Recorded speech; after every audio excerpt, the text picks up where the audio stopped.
Cameo వాళ్ళు ఇన్ని టికెట్లు బుక్ అవ్వడం, ఇంతమంది రావడం కూడా నిజంగా ప్రభాస్ వచ్చిన కానీ బాగుందన్న సినిమా. ఫస్ట్ హాఫ్ అంతా కూడా కొంచెం ఏదో వెళ్ళిపోతుంది, ఏదో చూస్తున్నాం అంతే.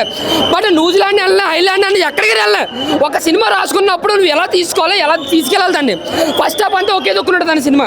ఆ న్యూజిలాండ్లో ఆ పార్క్లో పడేది జనాన్ని అందా నేను, ఏదో జురాసిక్ పార్క్ లాగా మొత్తం అంతా అందులో పడేసి ఆ ఎమోషన్ సీన్ అక్కడే, ఫైట్ సీన్ అక్కడే, యుద్ధ భూమి అక్కడే, ఆ విలన్ ప్లేస్ అక్కడే.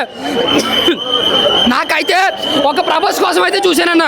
లాస్ట్ 20 నిమిషాలు మాత్రం బాగుంది. ఆ కళ్ళిచ్చే సీన్ మాత్రం చాలా అంటే చాలా బాగుంది. బట్ ఫస్ట్ హాఫ్ అంతా బోరింగ్, సెకండ్ హాఫ్ అంతా ప్రభాస్ వచ్చిన కానీ లేచి సినిమా. లాస్ట్ అరగంట బాగుంది అంతే సినిమా. కానీ బీజిఎం మాత్రం ఒక 100 కోట్లు వెళ్ళి మ్యూజిక్ డైరెక్టర్కి ఇచ్చచ్చు, అంత అలా కొట్టాడు బీజిఎం.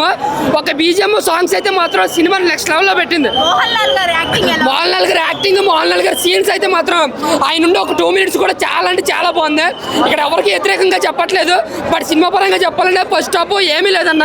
బట్ ఫస్ట్ హాఫ్ ఇంటర్వెల్లో మాత్రం మోహన్ లాల్కి వచ్చిన ఆ 20 నిమిషాల బీజిఎం కానీ అంతా చాలా బాగుంటుంది.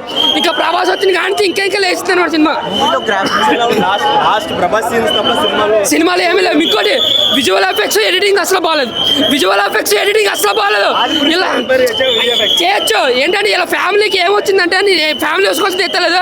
ఇలా కొంచెం బడ్జెట్ ఎక్కువ పెట్టి ఆ విష్ణు కాకుండా, ఆ ప్లేస్లో విష్ణు కాకుండా ఇంకెవరున్నా సరే సినిమా నెక్స్ట్ లెవెల్ ఉంది.